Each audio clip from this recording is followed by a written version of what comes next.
సంవత్సరాల తరబడి ఎన్ని మందులు వాడినా మీ మోకాల నొప్పులు తగ్గట్లేదా? ప్రాణ పెయిన్ క్లినిక్ లో అత్యాధునిక చికిత్స. ఈవీఎం ధ్వంసం వెనుక ఉద్దేశం ఏంటి? కారంపూడి సీఏ నారాయణస్వామిపై దాడి వెనుక లక్ష్యం ఏంటి? ఆయుధాలతో కారంపూడిలో ఎందుకు దాడి చేయాల్సి వచ్చింది అంటూ మాచర్ల మాజీ ఎమ్మెల్యే పిన్నెల్లి రామకృష్ణారెడ్డిపై పోలీసులు ప్రశ్నల వర్షం కురిపిస్తున్నారు. ఈవీఎం ధ్వంసం హత్యాయత్నం కేసులో ఈ నెల 8, 9 తేదీల్లో పోలీసులు పిన్నెల్లిని విచారించేందుకు కోర్టు అనుమతినిచ్చింది. అయితే విచారించేటప్పుడు వీడియో తీయాలని కోర్టు ఆదేశించడం జరిగింది. అయితే సార్వత్రిక ఎన్నికల సమయంలో పల్నాడు జిల్లా మాచర్ల నియోజకవర్గంలో పెద్ద ఎత్తున హింస చోటు చేసుకుంది. దీనిపై అటు భారత ఎన్నికల సంఘం ఇటు కోర్టులు ఆగ్రహం వ్యక్తం చేశాయి. దాడులకు పాల్పడిన వారిని గుర్తించి పోలీసులు అరెస్టు చేశారు. అయితే మాచర్ల మాజీ ఎమ్మెల్యే పిన్నెల్లి రామకృష్ణారెడ్డిపై ఈవీఎం ధ్వంసంతో పాటు హత్యాయత్నం కేసులను పోలీసులు నమోదు చేయడం జరిగింది. అయితే 2 హత్యాయత్నం కేసులో పిన్నెల్లికి మాచర్ల కోర్టు రిమాండ్ విధించడంతో నెల్లూరు జిల్లా జైలుకు తరలించారు. పిన్నెల్లిని కస్టడీకి ఇవ్వాలంటూ పోలీసులు కోర్టును ఆశ్రయించగా 2 రోజుల పాటు కస్టడీకి కోర్టు అనుమతినివ్వడం జరిగింది.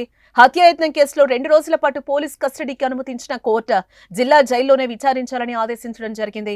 విచారణ సమయంలో వీడియో రికార్డింగ్ చేయాలని సూచించింది. ఈ నెల 8, 9 తేదీలో విచారణ కొనసాగుతుంది. ఉదయం 10 గంటల నుంచి సాయంత్రం 5 గంటల వరకు కూడా పోలీసులు పిన్నెల్లిని విచారిస్తున్నారు. మధ్యాహ్నం గంటపాటు లంచ్ బ్రేక్ ఇవ్వడం జరిగింది. దాడి సమయంలో పెట్రోల్ పోసి టీడీపీ కార్యాలయాన్ని తగలబెట్టడంతో పాటు వాహనాలపై కూడా పెట్రోల్ పోసి నిప్పు పెట్టారు. ఈ అంశాలపై కూడా పిన్నెల్లికి ప్రశ్నలు సంధించబోతున్నట్లుగా మనకైతే తెలుస్తోంది. ఈవీఎం ధ్వంసం వెనుక ఉద్దేశం ఏంటి? ఒక ప్రజా ప్రతినిధిగా ఉండి ఎందుకు ఈవీఎంను ధ్వంసం చేశారు అని ప్రశ్నలు అడిగినట్లుగా సమాచారం.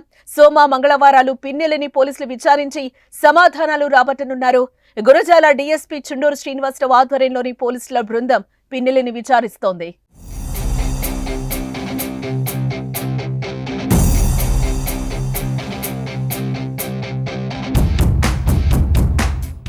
సుమన్ టీవీలో మీ పర్సనల్ అండ్ బిజినెస్ ప్రమోషన్స్ కోసం కింది నెంబర్కి కాంటాక్ట్ చేయండి.